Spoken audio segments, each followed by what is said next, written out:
श्रीमद् भगवद्गीता अध्याय 12 श्लोक क्रमांक 1.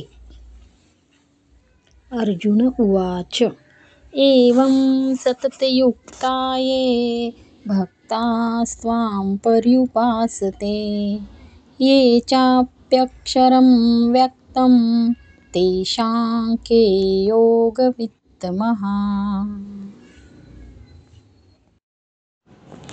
या श्लोकात अर्जुन कृष्णाला विचारतो की जे भक्त कृष्णाच्या सगुण रूपाची, साकार रूपाची भक्ती करतात आणि जे भक्त कृष्णाच्या निराकार रूपाची उपासना करतात, त्या दोघांपैकी कोण श्रेष्ठ आहे हे त्याला सांगावे. श्लोक नंबर 2. मय्यावेश्य मनो ये मां नित्ययुक्ता उपासते श्रद्धया परयोपेतास्ते मे युक्ततमा मतः.